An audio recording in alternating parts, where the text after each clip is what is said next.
एक गुजरी महिला रोज दूध बेचने के लिए दूसरे गांव में जाती थी। बीच में एक नदी पड़ती थी जिसे वह नाव से पार करती थी। उन दिनों आने जाने का नाव का किराया 1 आना लगता था। गुजरी का 1 आना रोज खर्च हो जाता था। एक दिन गुजरी थक जाने के कारण एक मंदिर के पास आराम करने के लिए बैठ गई। दोपहर का समय था। मंदिर में पंडित जी लोगों को कथा सुना रहे थे। पंडित जी कह रहे थे, राम राम कहकर भवसागर को पार किया जा सकता है। यह बात गुजरी भी सुन रही थी। उसने सोचा, यदि ऐसी बात है तो मुझे तो एक छोटी सी नदी ही पार करनी पड़ती है। मैं भी राम राम कहकर नदी पार कर लूँगी तो मेरा रोज का 1 आना बच जाएगा। यही मन में सोचते सोचते वह नदी के किनारे पहुंची और एक छोटी सी जगह देखकर राम राम किया और नदी पार हो गई। अब तो वह रोज उसी जगह से राम राम कहती हुई नदी पार कर आती जाती रही।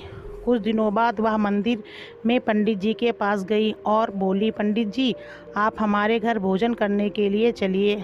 आपके कारण ही मेरा बड़ा फ़ायदा हुआ है।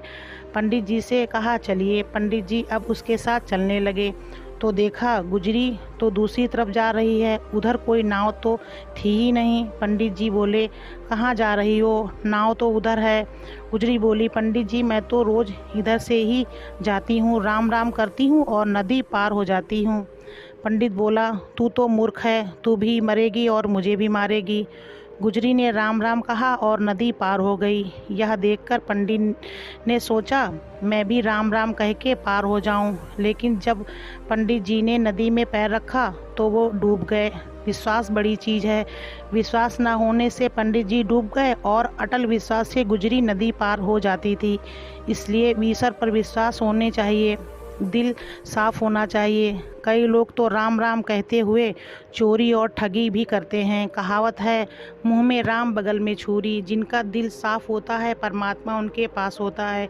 जीवन में सच्चाई का पालन करने वाले स्वर्ग के अधिकारी होते हैं।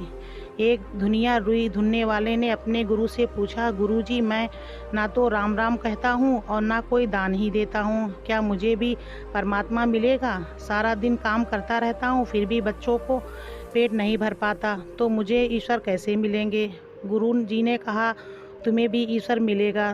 तुम एक काम करो, तुम पूरी रुई तौला करो, रुई धुनते समय राम राम कहा करो, परमात्मा मिलेंगे। बस मन साफ होना चाहिए, मन मैला ना हो। गुजरी का मन साफ था, इसलिए उसे ईश्वर मिला और नदी पार हो गई। पंडित जी राम राम कहते थे लेकिन संशय में डूब गए। ईश्वर को याद करो, वह एक ना एक दिन जरूर मिल आएगा। वीडियो अच्छी लगे तो प्लीज़ लाइक और सब्सक्राइब करें।